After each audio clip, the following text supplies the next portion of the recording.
जय श्री कृष्ण, जय श्रीमन नारायण। स्वागत है दोस्तों आप सभी का आपके अपने चैनल जी जायसवाल यूट्यूब स्टोरी में। दोस्तों आज हम सुनेंगे श्रीमद् भागवत महापुराण कथा 8वें स्कंध का 22वां अध्याय। आज इस अध्याय में हम जानेंगे बलि के द्वारा भगवान की स्तुति और भगवान का उस पर प्रसन्न होना। श्री सुखदेव जी कहते हैं, परीक्षित, इस प्रकार भगवान ने असुर राज बलि का बड़ा तिरस्कार किया और उन्हें धैर्य से विचलित करना चाहा, परंतु वे तनिक भी विचलित न हुए, बड़े धैर्य से बोले। दैत्यराज बलि ने कहा, देवताओं के आराध्य देव, आपकी कीर्ति बड़ी पवित्र है। क्या आप मेरी बात को असत्य समझते हैं? ऐसा नहीं है, मैं उसे सत्य कर दिखाता हूँ। आप धोखे में नहीं पड़ेंगे। आप कृपा करके अपना तीसरा पग मेरे सिर पर रख दीजिए। मुझे नरक में जाने का अथवा राज्य से च्युत होने का भय नहीं है। मैं पास में बंधने अथवा अपार दुख में पड़ने से भी नहीं डरता। मेरे पास फूटी कौड़ी भी न रहे अथवा आप मुझे घोर दंड दे, यह भी मेरे भय का कारण नहीं है। मैं डरता हूँ तो केवल अपनी अपकीर्ति से। अपने पूजनीय गुरुजनों के द्वारा दिया हुआ दंड तो जीव मात्र के लिए अत्यंत वांछनीय है, क्योंकि वैसा दंड माता पिता, भाई और सुरहित भी मोहवश नहीं दे पाते। आप छिपे रूप से अवश्य ही हम असुरों को श्रेष्ठ शिक्षा दिया करते हैं, अतः आप हमारे परम गुरु हैं।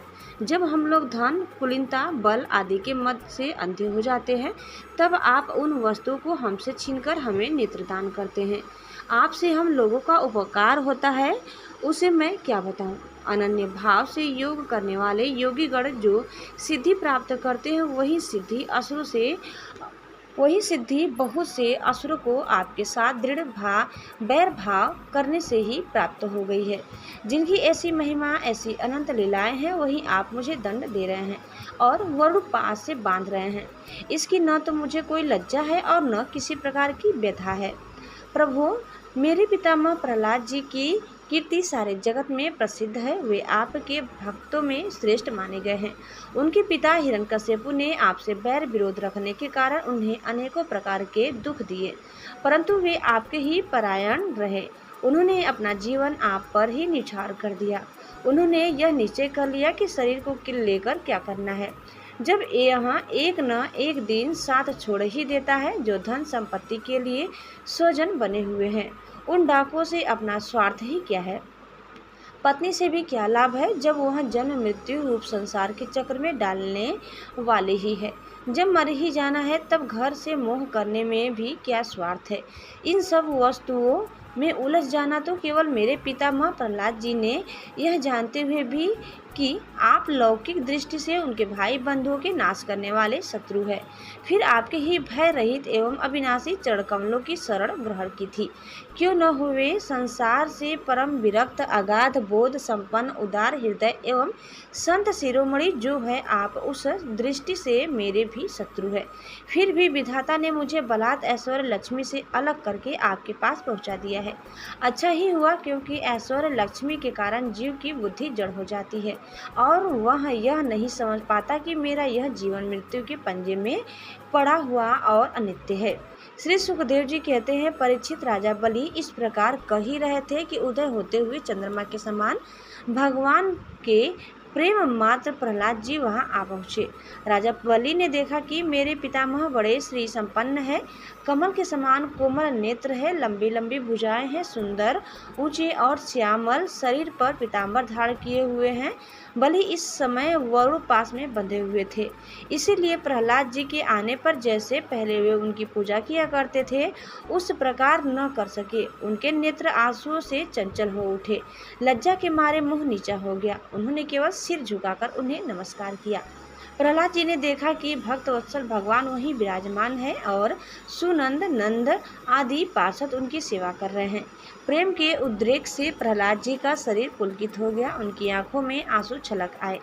वे आनंदपूर्ण हृदय से सिर झुकाए अपने स्वामी के पास गए और पृथ्वी पर सिर रखकर उन्हें साष्टांग प्रणाम किया। प्रहलाद जी ने कहा, प्रभु, आपने ही बलि को यह ऐश्वर्यपूर्ण इंद्र पद दिया था, अब आज आपने ही उसे छीन लिया। आपका देना जैसा सुंदर है, वैसा ही देना, वैसा ही सुंदर लेना भी है। मैं समझता हूँ कि आपने इस पर बड़ी भारी कृपा की है, जो आत्मा को मोहित करने वाली राज्य लक्ष्मी से इसे अलग कर दिया। प्रभु लक्ष्मी के मद से तो विद्वान पुरुष भी मोहित हो जाते हैं, उसके रहते भला अपने वास्तविक स्वरूप को ठीक ठीक कौन जान सकता है। अतः उस लक्ष्मी को छीनकर महान उपकार करने वाले समस्त जगत के महान ईश्वर सबके हृदय में विराजमान है और सबके परम साक्षी श्री नारायण देव को मैं नमस्कार करता हूँ। श्री सुखदेव जी कहते हैं, परीक्षित, प्रहलाद जी अंजलि बांधकर खड़े थे। उनके सामने ही भगवान ब्रह्मा जी ने वामन भगवान से कुछ कहना चाहा, परंतु इतने में ही राजा बलि की परम साध्वी पत्नी विंध्यावली ने अपने पति को बंधा देखकर भयभीत हो भगवान के चरणों में प्रणाम किया और हाथ जोड़ मुंह नीचा कर वह भगवान से बोली। विंध्यावली ने कहा, प्रभु, आपने अपनी क्रीड़ा के लिए ही इस संपूर्ण जगत की रचना की है। जो लोग कुबुद्धि हैं वे ही अपने को इसका स्वामी मानते हैं। जब आप ही इसके कर्ता भर्ता और सनहर्ता है, तब आपकी माया से मोहित होकर अपने को झूठ मूठ कर्ता मानने वाले निर्लज्ज आपको समर्पण क्या करेंगे। ब्रह्मा जी ने कहा, समस्त प्राणियों के जीवन दाता, उनके स्वामी और जगत स्वरूप देवाधिदेव प्रभु, अब आप इसे छोड़ दीजिए। आपने इसका सर्वस्व ले लिया है, अतः अब यह दंड का पात्र नहीं है। इसने अपनी सारी भूमि और पुण्य कर्मों से उपार्जित स्वर्ग आदि लोग अपना सर्वस्व तथा आत्मा तक आपको समर्पित कर दिया है एवं ऐसा करते समय इसकी बुद्धि स्थिर रही है, यह धैर्य से च्युत नहीं हुआ है। प्रभु, जो मनुष्य सच्चे हृदय से कृपणता छोड़कर आपके चरणों में जल का अर्थ देता है और केवल दुर्वाद दल से भी आपकी सच्ची पूजा करता है, उसे भी उत्तम गति की प्राप्ति होती है। फिर बलि ने तो बड़ी प्रसन्नता से धैर्य और स्थिरता पूर्वक आपको त्रिलोकी का दान कर दिया है, तब यह दुख का भागी कैसे हो सकता है। श्री भगवान ने कहा, ब्रह्मा जी, मैं जिस पर कृपा करता हूँ उसका धन छीन लिया करता हूँ, क्योंकि जब मनुष्य धन के मद से मतवाला हो जाता है तब मेरा और लोगों का तिरस्कार करने लगता है। यह जीव अपने कर्मों के कारण विवश होकर अनेक योनियों में भटकता रहता है। जब कभी मेरी बड़ी कृपा से मनुष्य का शरीर प्राप्त करता है, मनुष्य योनि में जन्म लेकर यदि कुलीनता, कर्म, अवस्था रूप विद्या, ऐश्वर्य और धन आदि के कारण घमंड न हो जाए तो समझना चाहिए कि मेरी बड़ी ही कृपा है। कुलीनता आदि बहुत से ऐसे कारण हैं जो अभिमान और जड़ता आदि उत्पन्न करके मनुष्य को कल्याण के समस्त साधनों से वंचित कर देते हैं, परंतु जो मेरे शरणागत होते हैं वे इनसे मोहित नहीं होते। यह बलि, दानव और दैत्य दोनों ही वंशों में अग्रगण्य और उनकी कीर्ति को बढ़ाने वाला है। इसने उस माया पर विजय प्राप्त कर ली है जिसे जितना अत्यंत कठिन है तुम देख ही रहे हो। इतना दुख भोगने पर भी यह मोहित नहीं हुआ। इसका धन छीन लिया, राजपथ से अलग कर दिया, तरह तरह के आपेक्षकीय शत्रुओं ने बांध लिया, भाई बंधु छोड़कर चले गए, इतनी यातनाएं भोगनी पड़ी, यहाँ तक कि गुरुदेव ने भी इसको डांटा, फटकारा और शाप तक दे दिया, परंतु इस दृढ़ वृत्ति ने अपनी प्रतिज्ञा नहीं छोड़ी। मैंने इससे छल भरी बातें की, मन में छल रखकर धर्म का उपदेश किया, परंतु इस सत्यवादी ने अपना धर्म न छोड़ा। अतः मैंने इसे वह स्थान दिया है जो बड़े बड़े देवताओं को भी बड़ी कठिनाई से प्राप्त होता है। सावर्णी मनवंतर में यह मेरा परम भक्त इंद्र होगा। तब तक यह विश्वकर्मा के बनाए हुए सूतल लोक में रहे। वहाँ रहने वाले लोग मेरी कृपा दृष्टि का अनुभव करते हैं, इसलिए उन्हें शारीरिक अथवा मानसिक रोग, थकावट, तंद्रा, बाहरी या भीतरी शत्रुओं से पराजय और किसी प्रकार के विघ्नों का सामना नहीं करना पड़ता। महाराज इंद्रसेन, तुम्हारा कल्याण हो।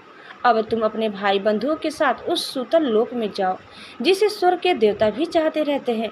बड़े बड़े लोकपाल भी अब तुम्हें पराजित नहीं कर सकेंगे। दूसरों की तो बात ही क्या है। जो दैत्य तुम्हारी आज्ञा का उल्लंघन करेंगे, मेरा चक्र उनके टुकड़े टुकड़े कर देगा। मैं तुम्हारी या तुम्हारे अनुचरों की और भोग सामग्री की भी सब प्रकार के विघ्नों से रक्षा करूंगा। वीर बलि, तुम मुझे वहाँ सदा सर्वदा अपने पास ही देखोगे। दानव और दैत्यों के संसर्ग से तुम्हारा जो कुछ असुर भाव होगा वह मेरे प्रभाव से तुरंत दब जाएगा और नष्ट हो जाएगा। दोस्तों, इस प्रकार कथा यही समाप्त होता है। आगे की कथा सुनने के लिए आप दूसरे वीडियो को अवश्य देखिएगा। दोस्तों, उम्मीद करते हैं कि आपको हमारा आज का यह कथा जरूर पसंद आई होगी। कैसी लगी कमेंट करके बताइए। चैनल में नए हैं तो प्लीज़ लाइक, शेयर और सब्सक्राइब करना न भूलें। धन्यवाद। जय श्री कृष्णा, जय श्रीमन नारायण। एक बार प्रेम से बोलिए श्री बांके बिहारी लाल की जय।